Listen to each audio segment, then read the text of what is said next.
We're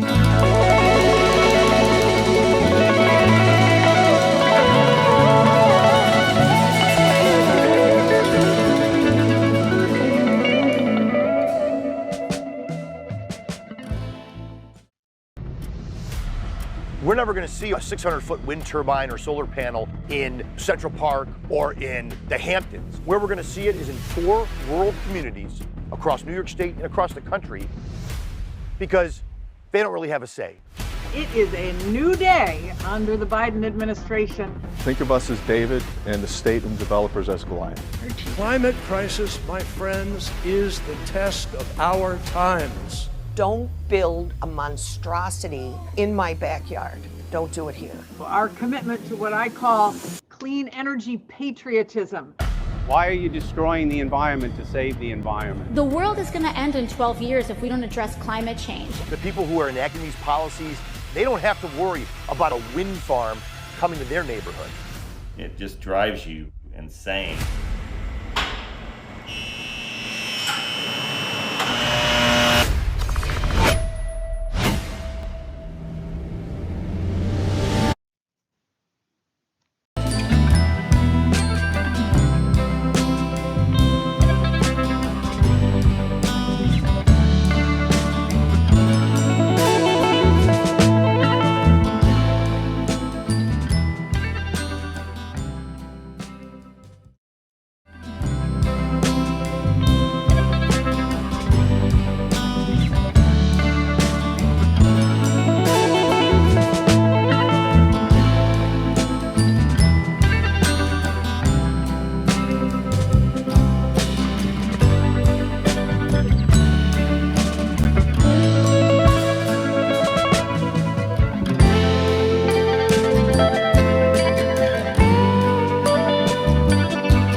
So Linda Maxson, she's going to lead off with the testimonial, and then we'll move into the other ones. Thank you, Linda. Well, thank you, Senator Ort and panel.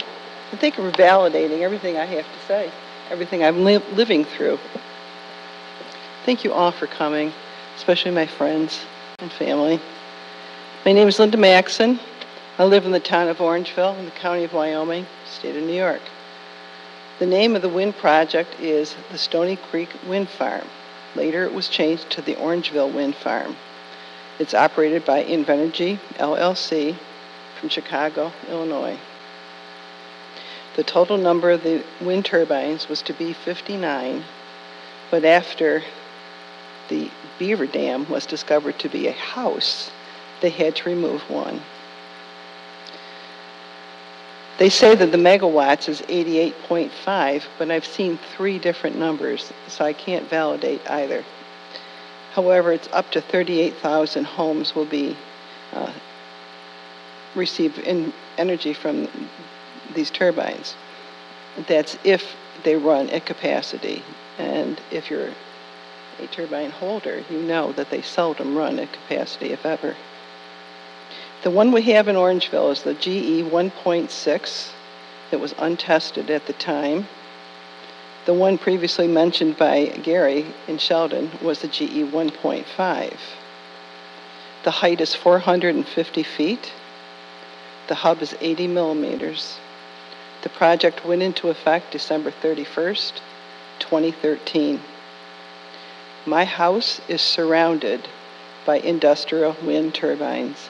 Every single window I look out, I see a turbine, minimally one. 1,230 feet is the law in my town for a non-participating person. That's us. 700 feet from the property line. So it's 1/4 mile is what they're allowed to be. The symptoms of stress, tension, that began when the town presented the project. It only increased with each town board meeting, planning board meeting, and zoning board meeting. And through living through the clear cutting of the land, the displacement of every living thing on that land, followed by the cement trucks, the rebar trucks, the hundreds of vehicles carrying the various components, made our quality of air poor. The breathing became difficult. We were unable to open our windows on the roadside because of the dirt, the grime, the dust was in the air. With the installation of the turbines, there was the insistent beep, beep, beep, and sounds of riveting and the night lights for night work that disturbed our sleep and any daytime outdoor activities. Our further sleep disturbance has continued day and night. The daytime disturbances are noise that sounds like a train, Niagara Falls, or jets landing and taking off constantly. Sometimes the turbines are so loud, we have to talk loud in order to hear each other when we're outside. Flicker is nauseating. Flicker is caused when the blade crosses the path of the sun, and for a moment it's dark, and then it's light. Just open and close your eyes. Flicker makes me feel sick. I have to leave the room where flicker is occurring, and the only place I can find relief is in my bathroom, as long as I don't look out a window, because flicker also covers the ground, the trees, and anything that's out there. Just like the noise, there is no escaping flicker when it happens, and it lasts for about a half hour. The loss of vista and our declined property values was almost instantaneous. It began when we realized that we had no view left. We live in the country. We live 1,800 feet above sea level, and we expect to see the beauty of the land. The leaves popping out in the spring, and now with the leaves changing. The migrating birds, we've lost it all. The headaches and continued stress and tension from the noise, and the vista showing only turbines running day and night and lights, blinking red lights. It doesn't end. The radio and television are also negatively affected. Muggy, damp days make the noise worse, as does the speed of the wind and the direction of the wind. And then there are days when the turbines just roar, and for no apparent reason. They just roar. The only good day or night is when they're not running. And we'll say to each other, we can feel the tension leaving our bodies as well as the sense of calm and quietness. And we know for a moment that all is well. The relief we get is when we leave the house. Earplugs and wearing my CPAP machine help me at night. However, my husband, he hears them all the time. I have many solar lights in various shapes and styles in my front lawn and my backyard, so I don't see these things, so I don't have to look up. I don't see the red lights. I don't see the blades turning. And at night, I have the solar lights. In the daytime, I have the lawn ornaments. Pick one. I've got it, probably. The turbine negative effect is wearing on us. When we leave for pleasure, we don't want to return. We feel good. And when we crest a hill and see the lights, we immediately can feel our bodies tense and our stress level increase. The medical treatment we've sought, we've been to audiologists, and we both have some hearing loss. My husband has AFib, and a cardiologist will tell you that stress and tension has a negative effect on an individual. I have an intestinal bowel disease, and the tension and stress wreaks havoc with my body. The only others in Orangeville that are impacted and can speak up have either moved away or are looking to move. In the very beginning, I contacted the developer, and the response from the representative, was the mitigation for flicker is blinds, shades, curtains, shutters. I have nothing on my windows because I live 1,800 feet above sea level. My nearest neighbor is a quarter mile away, and I don't care what the deer see. The mitigation is $200 to buy these things. So if I went out and I purchased them, they would give me a 1099, and I'd still have to claim it on my income tax. The same as for TV reception. They'll give you a 1-year package of the basic package for a satellite, but you have to claim it on your income tax as income. And the mitigation for sound is earplugs. If a person chooses to take Invenergy's offer, they will also have to sign a release that states that they, for 40 years, cannot speak ill of Invenergy. However, if that participating person decides that they can't take it anymore and they begin to speak up, they lose the money that they are being paid to have that turbine on their property. It's not going to change. The turbine's going to remain there, but they just won't be paid. You have to appreciate that the noise can be heard in my house, even with the doors and windows closed. And there have been times when my house has actually vibrated. I'm going to read this. The turbines are on the Linden-Clarendon fault line. The Clarendon-Linden fault line is a major series of fault lines in western New York, extending through Orleans, Genesee, Wyoming, and Allegheny counties, and is responsible for much of the seismic activity in the region. So how much is each turbine, weight of each turbine putting the stress on this fault line? We have 58 in Orangeville. Shelton has 77 something. So how much weight is on this fault line? Every Orangeville resident has a well. With the leaking of fluids and the many dismantling of the turbine blades and hubs, what's going into our water aquifer? The turbines sometimes move and sometimes they don't. Too much wind and they shut down. Too little wind and they can't run. But daily they run regardless of wind and shut down and seem to rest. And then they'll start up again. They must produce, however, enough electricity to keep the red lights blinking, and that keeps the FAA happy.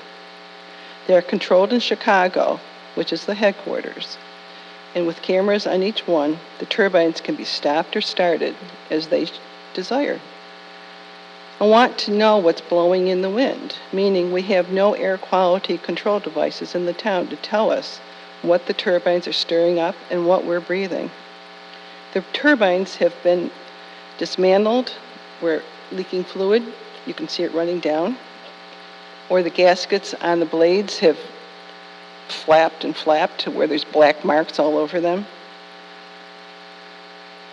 We get little more. We learn nothing from the company. They won't tell us. So I want to know what's blowing in the wind, and I want to know what's going in my well. In the beginning, I contacted the Wyoming County Health Department, the Wyoming County ADA, all the permit issuing agencies, and others, and the only results, silence.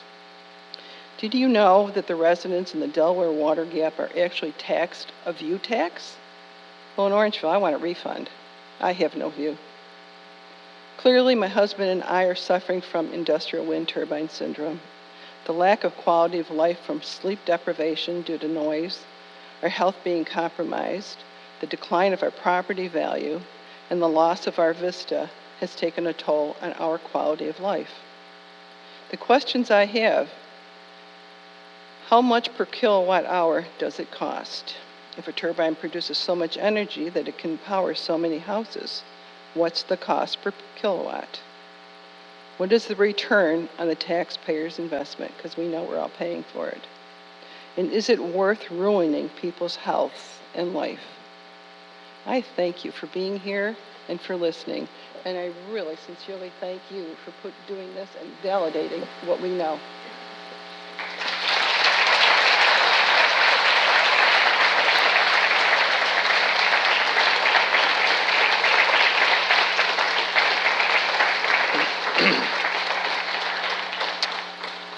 Thank you, Linda. Excuse me. Next up is Lynn Bedford. Good afternoon. Thank you for inviting me to share my personal testimony on the devastating effects wind turbines have had on me. First, let me clarify something. A person with an experience is never at the mercy of a person with an opinion. I have a bachelor's degree in theology, and I'm an ordained minister. I live in a once quiet, pristine Arkwright Hills in Fredonia, New York, site of the first industrial wind turbine complex. I am surrounded by 7 500-foot turbines, with the closest one being 1,400 feet, yes, feet, from my once bedroom.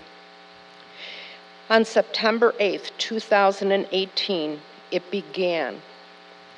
Within 24 hours, my ears began to ring. They have never stopped. The first few weeks were full of questions as why are my sleep habits changing? Why am I an emotional roller coaster? I started to question my neighbors, and they were all very upset about these turbines. I started to do an in-depth research on the health effects on human beings. I came to a sad realization that I had become a victim of an uncontrollable circumstance. The global consensus was the same. Wind turbines closer than 1.5 miles setback is hazardous to one's health. I began to lose my balance. I became sick to my stomach. I started losing vision in one eye. My hearing became greatly impaired. My heart would pound like it was pounding right out of my chest at times. But the sleep deprivation has been about the worst. Some days I feel like I'm about to lose my mind. I will call a neighbor and we will just go in our basement and cry together. The more I search, the more I understand. My human body is being attacked by something called infrasound, and it's cumulative. Infrasound is considered to be a weapon of war, states the United States Army. The Arkwright Summit Wind Project is producing infrasound. This to me has been a form of torture. It's immoral, debilitating, and unethical. Torture means to inflict suffering. I have endured so many forms of suffering this past year due to these turbines. This is actually a crime against humanity. Something must be done about it. Globally, people are sick at the hands of people who care more about money than human health and well-being. I pray someone will put an end to this wind turbine nightmare before people start dying.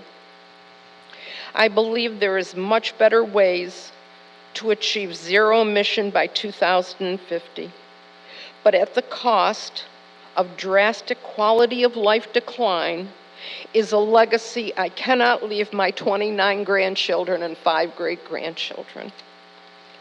Thank you for listening.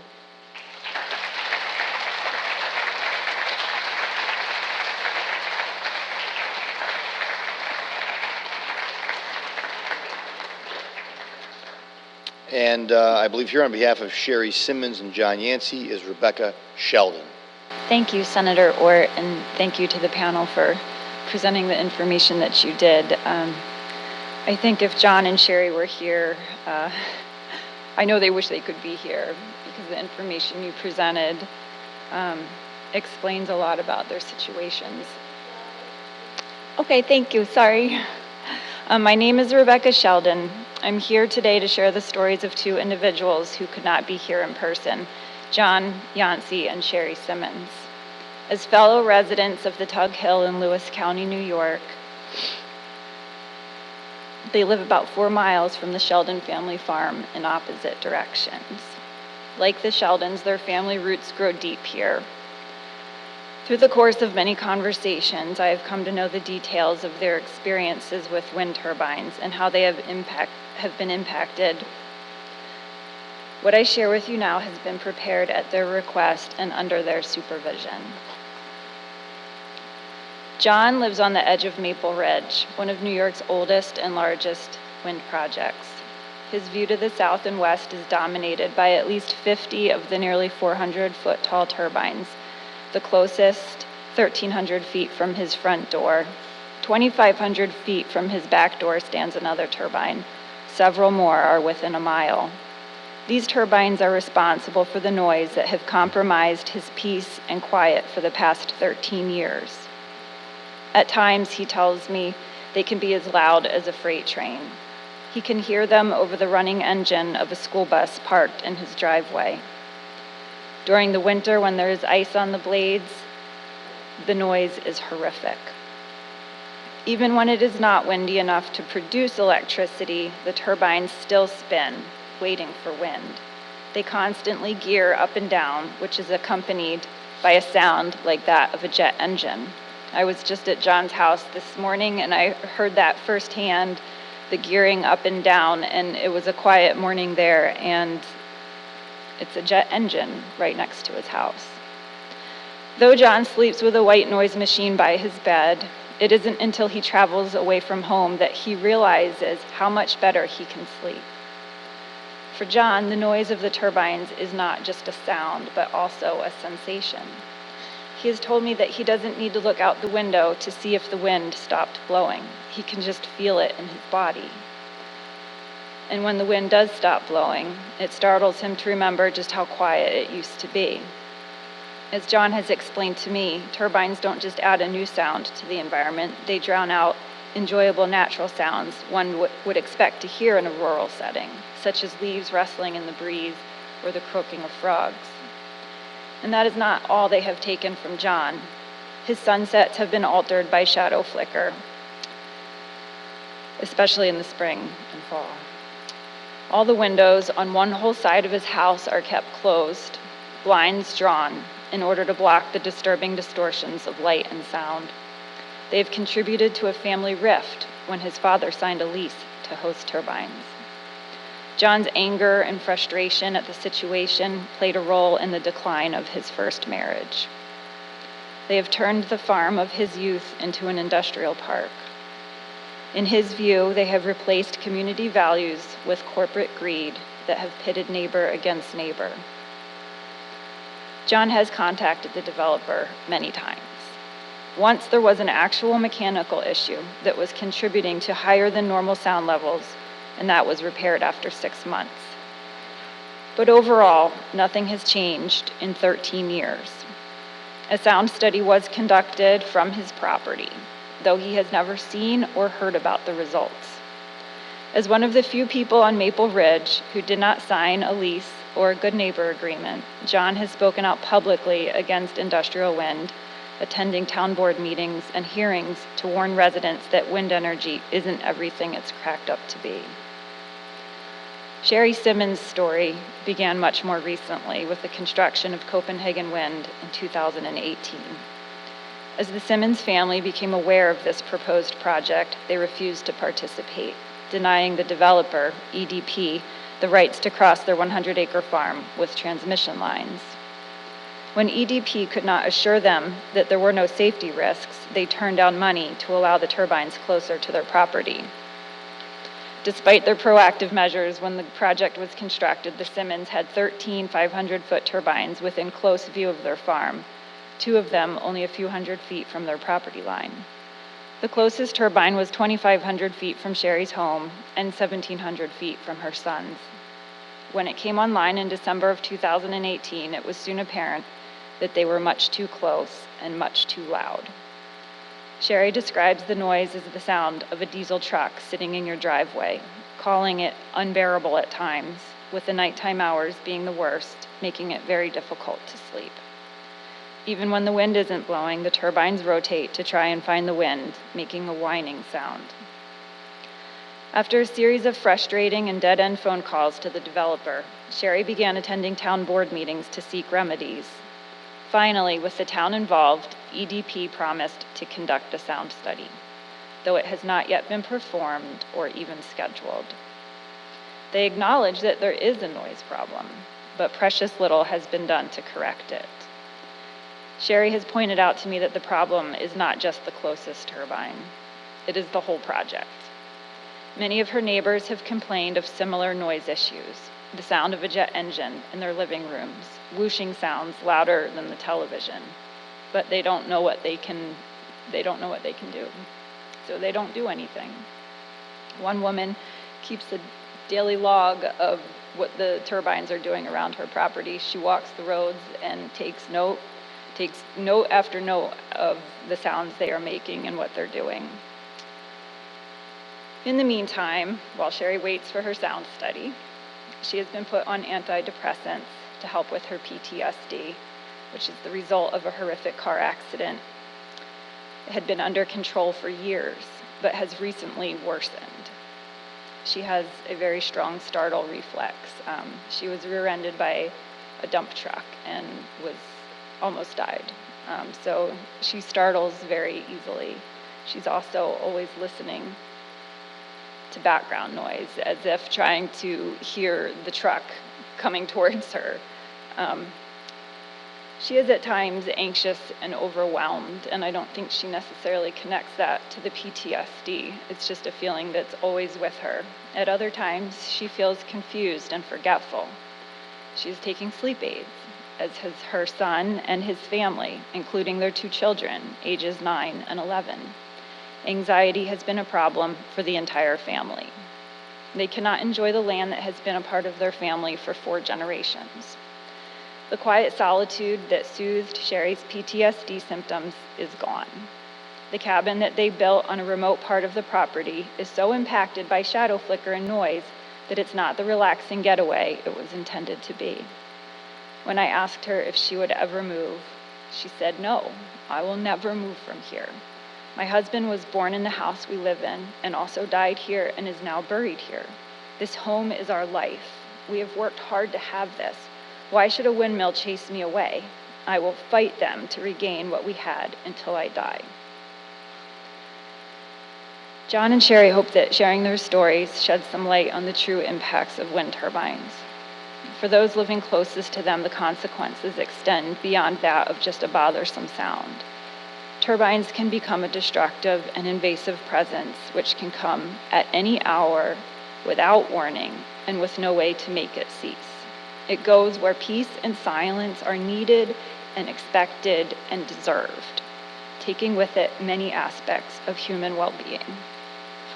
Thank you for listening.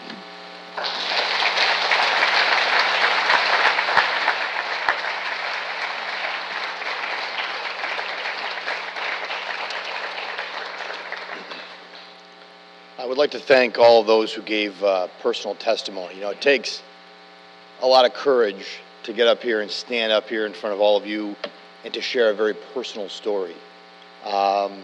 You know, Mike and I and maybe some other, we stand up here and talk all the time, but for most people, you know, speaking in front of a room like this is intimidating enough. And yet when you're sharing something very personal, it's also very intimidating. So I want to thank them for being here, because I think those testimonies are important as a takeaway for everyone who's here tonight. And I'll just conclude with this. You know, regardless of where we are in sort of the larger energy debate, the impacts that you heard personally and the data and the metrics that you heard from the panel of experts up here, those are real. Regardless of where you are, you can't discount the impacts, because everything has an impact. Good or bad, everything has an impact on real people. And in my experience, I represent a largely rural district. And increasingly I find that the price of a lot of policies are felt or are foisted upon rural communities, and usually poor rural communities. And I don't believe that's an accident for 1 second. I believe that's a big part of at least what drives me to have this conversation, and what a lot of other people here in this room might feel, is that very often you matter less, or though it would seem, or your concerns sometimes seem to matter less than your fellow New Yorkers, or fellow New Yorkers in different suburban communities or in more affluent areas. I always say you don't see any of these windmills popping up in Spalding Lake. You don't see them, you know, popping up in Midtown Manhattan or in Westchester County. You see them going to areas that are rural and certainly not affluent. And there's a lot of factors for that, but I do believe that goes to a large part of people who are here, who've lived it, live in these communities, and feel that those communities are changing in their character, and that they're also having obviously a negative impact on their own mental health as well as physical health. And these are real impacts that we need to discuss because of the energy goals and the policies currently in New York State. We're going to see more proposed projects like this, not less. And regardless of where anyone is, that's a fact. You could be against them, you could be for them, but the current goals of New York State and of this administration are going to drive more of these proposed projects. And so whether you live near one of these projects today or not, at some point, this is going to affect a lot of people.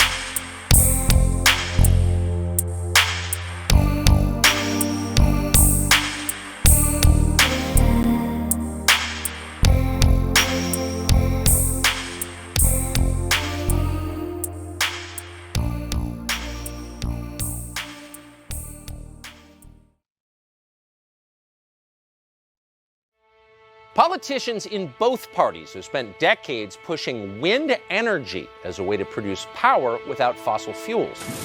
They spent tens of billions in tax dollars propping up wind projects that wouldn't work without federal subsidies.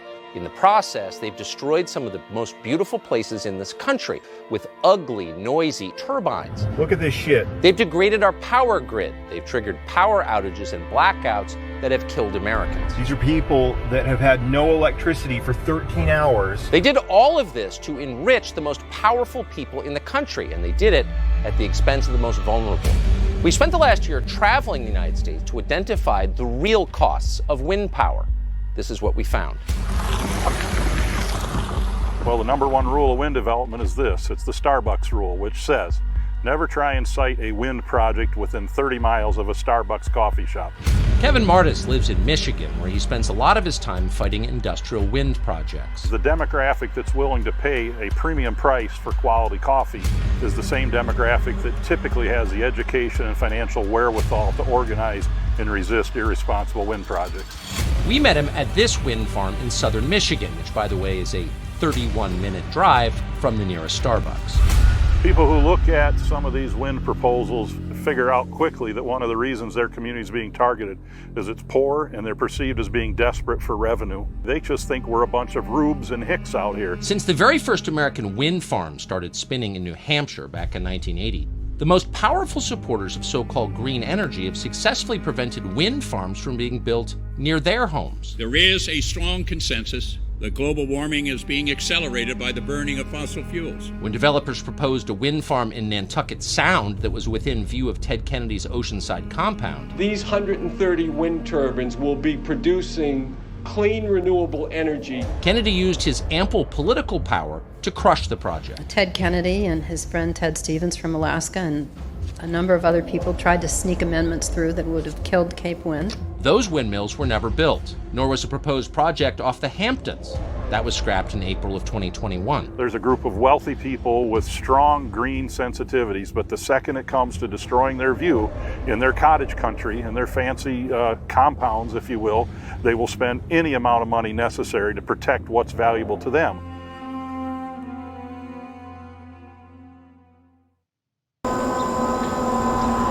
The consequence of this affluent NIMBYism is that the high cost of green energy falls on poorer places like rural Iowa, home to Mike and Tanya Lamb. Come on in, welcome, come on in. It is our dream home, but we have been inundated with wind turbines that now have really honestly destroyed our peaceful country living. The Lambs built their home on 120 acres in western Iowa back in 2006. For more than a decade, they were happy there. But then, in 2019, the wind farms came. This is our view from our dinner table. Turbines every direction. And you know, we get a lot of shadow flicker in here too. I mean, just imagine being in a room and someone's turning the light switch on and off, on and off, on and off.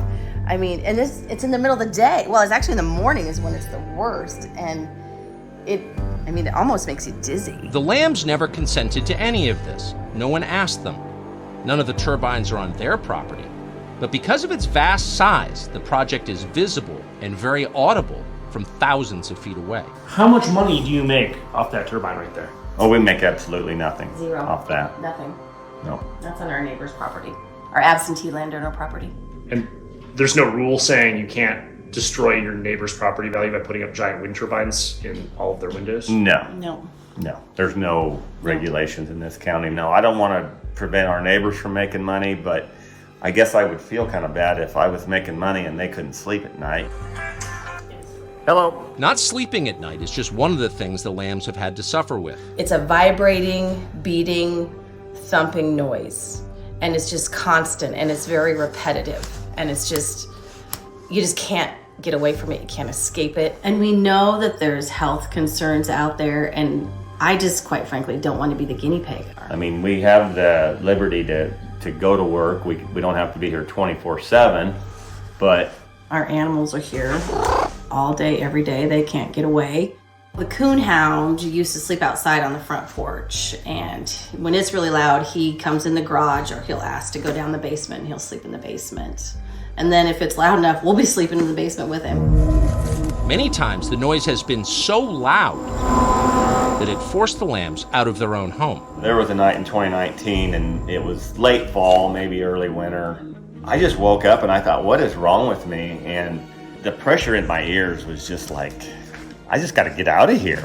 So, and I think I left and you stayed. I stayed. And you probably went to the basement, but I went and drove around for an hour And I was pissed, and I just thought, this is not the way to live. So how did it happen? Well, it happened the same way it always does. It's the exploitation of the weak by the powerful. In this case, the wind company is called Mid-American Energy. It's owned by none other than billionaire Warren Buffett. They come in at a time where the commodity prices was low, so it looked very appealing to some of these farmers because, grain and soybeans has been depressed for the last 3 or 4 or 5 years. They weren't making much money. The farmers make money for each wind turbine they agree to, but due to lax regulations and weak zoning rules, neighbors have no recourse when their quality of life is destroyed by the turbines.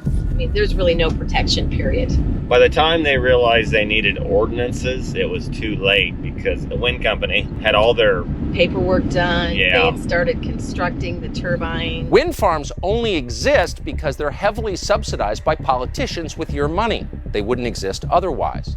Warren Buffett himself has publicly said that. He said wind farms, quote, don't make sense without the credit. That's your credit. The subsidies are huge, and so are the projects they finance. With no chance of being approved near Malibu or Greenwich or in the mountains of Aspen, the development invariably happens in poorer parts of the country. The number one place for wind farms is Texas. But the question is, what happens when the turbines stop spinning? This is Abilene's number one for New Country, Q105. Look, you're in my prayers. I hope that you stay warm. I got to go check on my wife and my daughters, make sure that we're keeping them plenty warm. We're in the middle of nowhere in Texas. We're trying to find a place just to sleep tonight. Everything is sold out. There's nothing available. It's now expected to be the largest insurance claim event in Texas history.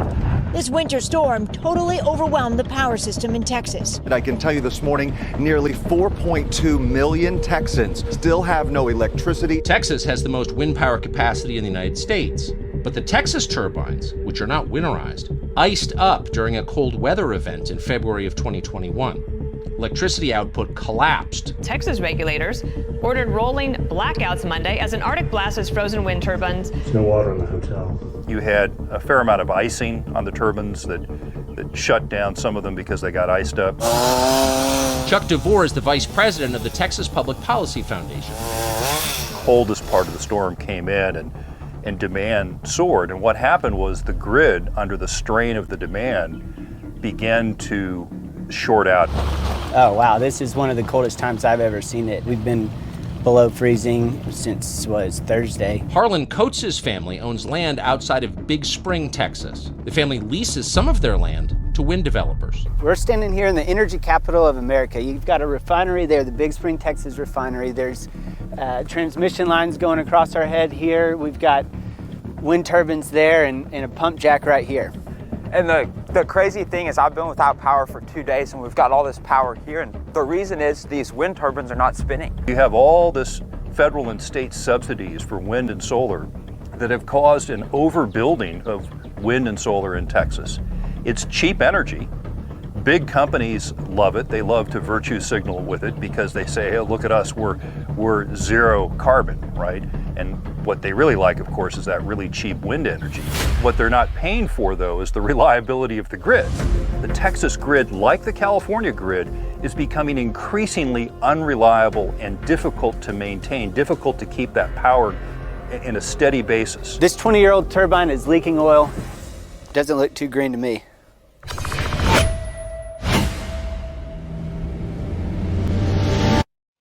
Three months into office, Joe Biden issued permits for a massive wind farm off the coast of Rhode Island and the coast of Massachusetts. Those permits gave foreign wind power companies based in Spain and Denmark, permission to develop Vineyard Wind 1. That project will cover more than 160,000 acres of one of the most productive fisheries in the country.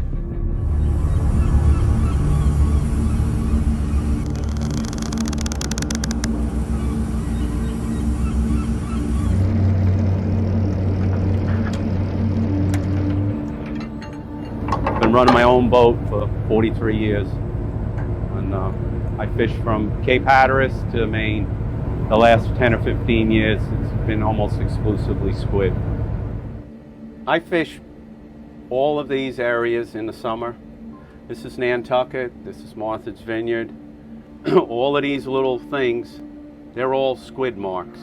The Vineyard Wind Farm is going to be in this area. So rather than wreck Barack Obama's oceanside view from his estate on Martha's Vineyard, the government decided to place the wind farm 15 miles off the coast in one of the best fisheries in the United States. Ultimately, the wind farms are going to take 50% of my life away. They're going to take the whole summer fishery away, and I don't know what we'll do after that. Wind turbines are devastating to wildlife and to commercial fishermen. The noise caused by the building of the turbines limits the ability of fish to coordinate their movements. Effectively, they go blind. In the UK, wind farms were blamed for whales that washed up on shore. They also pose serious safety hazards for mariners who have to navigate through them. Basically, all of the summer squid fishing grounds are slated to become wind farms. Megan Lapp is the general manager of Sea Free Shoreside in the fishing community of Port Judith, Rhode Island. This is one of the primary squid ports in the United States and in fact the world. Slack. Commercial fishing in the United States is hundreds of years old. It's one of the, if not the oldest industry in this country. And you're talking about displacing it for a 25 to 30 year wind project, which will bring with it permanent loss of the ocean, permanent ocean industrialization.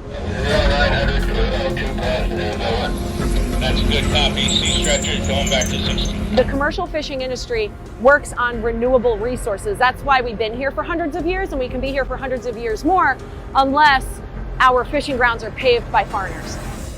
A lot of the offshore wind companies that currently possess leases in U.S. federal waters are owned by foreign governments. You have Equinor, which is 67% owned by the Norwegian government. You have Ørsted, which is 51% owned by the Danish government. Then you have Vineyard Wind, which is 50% owned by Copenhagen Infrastructure Partners. It's foreign companies that will make a fortune off the massive wind power project. Yeah, fuck the wind farms. The conglomerate area of leases where Vineyard Wind is located is over 1,400 square miles. Yeah, you might have to run it, Dad.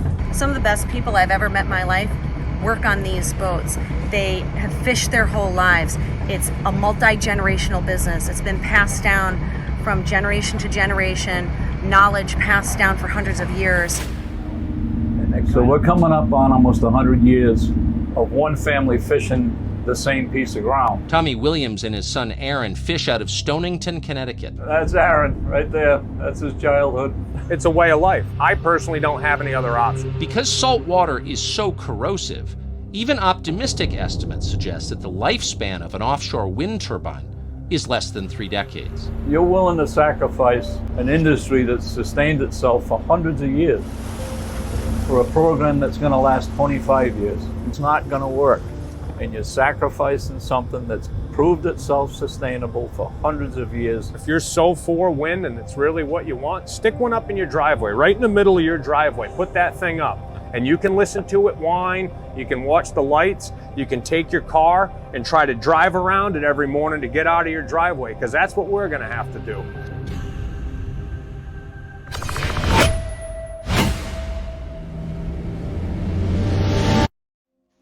So wind projects don't just destroy rural America and the power grid that sustains it.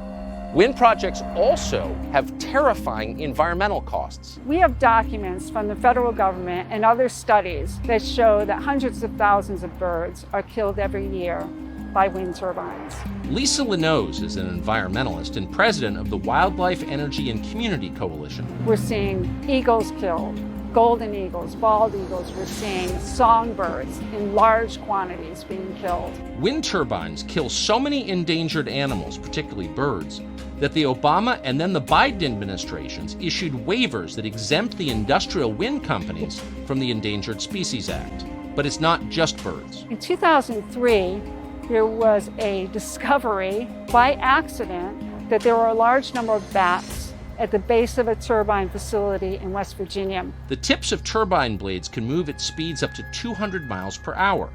The pressure vortexes they create cause bats' lungs to explode in midair. It is such a serious problem. Bats that had large populations are now quickly moving into the territory of extinction. Our ecosystem depends on bats. Our farming depends on bats. Thanks to the environmental destruction of wind turbine farms, the California condor and the North Atlantic right whale and many other species could face extinction. All this for a source of energy that isn't even commercially viable. This is not about the environment. This is not about climate change. This is not about getting us off fossil fuel. This is not about reducing our emissions. This is purely about money. That's why these projects are being built. There's an enormous amount of money. It's JP Morgan, it's Goldman Sachs. They are heavily involved in expanding wind energy in this country. So how do the power companies get away with all of this? Because they're powerful and they're ruthless. My name's Esther Reitman, and I'm from rural Ontario. In 2009, there was a pamphlet, and it said that there would be some turbines built in our area. A local couple had alerted our Ministry of Natural Resources that there was an eagle's nest right where 3 turbines were going up. They thought that the government, the Ministry of Natural Resources, would protect it. Instead, what the government did was hurry it ahead so that on New Year's Day, which no government official works on New Year's Day, that's when they have issued a permit to NextEra Energy to remove this eagle's nest. That's not peaceful. That isn't peaceful. That is not peaceful. I filmed NextEra removing the bald eagle's nest. If I was you, if I was in your place, I would step down and say, I am not doing this. Yeah, exactly. Yeah, I gotta feed my family. Feed your family bird's nests then. On the video, I created an image that I had used, and it was their logo parody to read NextEra Energy. I was sent the cease and desist letter, and I didn't respond. All I did was post their letters up online so everybody could see what was happening. This is how they operate. So on the 14th day at 9 o'clock at night, a guy came to my house and served me with the lawsuit. If this was like a third world country, I think they probably would have just shot me, to be honest. This is what I would call like legal warfare. This is a way of getting opposition out of the picture. It was just to silence them, to scare them that they'll lose everything. Your family will lose everything. That should scare you enough. The lawsuit actually said that they would take absolutely everything I had and donate it to United Way. I didn't have much. I had a used old car. We were renting, and I had a couple little kids. I mean, I guess they could take it all, but it'd be kind of strange to have United Way take all that. We knew that if the turbines went up, we were going to leave, which was a really hard decision. NextEra did succeed. The turbines themselves are what pushed me out. It wasn't so much the lawsuit. I would have fought that to the end. I can't fight physical machines. I haven't been back to Ontario. Not even to visit family or friends. NextEra never dropped the lawsuit. They let it hang. So it hung over my head for a good 5 years. If NextEra comes to your community and plans to put in large wind turbines around your home, fight with everything you have, absolutely everything. That can be protests to legal action to whatever you can possibly use. Because once they're up, you can't take them back down again. Governor Cuomo, New York governor, he wants to set up these wind farms. I think they're offshore. Wind power, renewables, I support. In 2019, the state of New York enacted its own Green New Deal. The legislation required the state of New York to derive 70% of its energy from so-called renewables by the year 2030. Skeptics say much of what the state is doing is not so much about developing green energy as it is about politics and boosting a few special businesses. With surgical precision, Democratic politicians in New York and the wind developers they represent foisted these projects onto politically disfavored areas, places that vote Republican, like the heavily Republican coast of Lake Ontario in western New York. We're very old-fashioned, Constitution-believing, Bible-thumping residents here. That's what we are. Lynn Johnson is a legislator in Orleans County, New York. Governor Cuomo and out-of-state wind developers, one called Apex Clean Energy, spent years trying to construct a massive wind farm near her home. To put 50, 60, 70 turbines in a very small square mileage area would just devastate our town. There's no question this is about punishing rural, conservative voters who don't see the world the same way as some of their fellow citizens in Manhattan or in Brooklyn. Rob Ort is a state senator who represents the area. But we had some local stakeholders here who did a great job at pushing back. To have a governor come in as a dictator, which is what he did, tell us what we can do with our land. And basically, the people rose up and they cried out. He thinks we're a bunch of rednecks. John Ricci led the opposition to the proposed wind project. Let's not talk about Cuomo anymore. It's Albany. It's the Albany bureaucrats, the majority of which are all downstate folks. They look at this as the tundra. What I've done is I've marked the areas where there will never be wind turbines. And it's the Capital District, Southeastern District, which is like Westchester, the metro area, and Long Island. Okay? The reason is because there's too much money here that they can fight this kind of thing. And most of the assembly members come from this area of the state. The project is called Lighthouse Wind, and it's enormous. If constructed, it would cover more than 10 miles of apple orchards and cornfields on the southern shore of Lake Ontario. We have all these protections under the U.S. Constitution. One protection we don't have is that the U.S. Constitution doesn't require a state to not be stupid. That's one of the bigger reasons that we decided that we had to fight this thing. Ricci founded a group called Save Ontario Shores, SOS. The group took over town governments. It launched a media blitz. It convinced voters to resist the industrial wind projects. Thanks to Ricci's advocacy, 90% of town residents opposed the project. So you can imagine 47 700-foot tall turbines with blinking red aviation lights every night. And you can see them all from here. You can see them all from here if they were to have gone in. Grassroots organizing worked. Apex Green Energy suspended their project. It was a major defeat for Governor Cuomo and the industrial wind energy he represents. But the battle didn't end. And so what did the power brokers and elites in Albany do? They changed the rules. Good afternoon. When the governor found out that we were winning, he asked the developers and the lobbyists to write the new regulation. Cuomo and state-level Democrats responded to Ricci's victory by rigging the system, by ending democracy in the Republican portions of New York State. They snuck a provision into a budget bill that centralized the approval process for all future wind power projects. Albany now has the power to bypass all local opposition. This state, it's not a democracy, it's a socialist republic. Democracy is great so long as you get the outcome that you want. And when you don't, well, then you just change the rules and subvert democracy. Save Ontario Shores joined a lawsuit to have that regulation overturned and democracy restored. But for now, they're at the mercy of wind developers. Most things we hear out of Albany is, yeah, we're going to do this for the greater good. Well, that smacks of, and it sounds a whole lot like fascist talk to me. Yeah, we're going to do this, and we're going to ruin your life, but it's for the greater good, and you should be happy about it. I'm still pissed off that after 8 years, I even have to fucking think about this. If they decide to turn the project back on, they're really in for a war. The effect of this? Strained power grids, blackouts, the possible extinction of endangered animals, and more than anything, the degradation of the quality of life for Americans throughout the country. Is this coming to you, to your neighborhood? Likely so.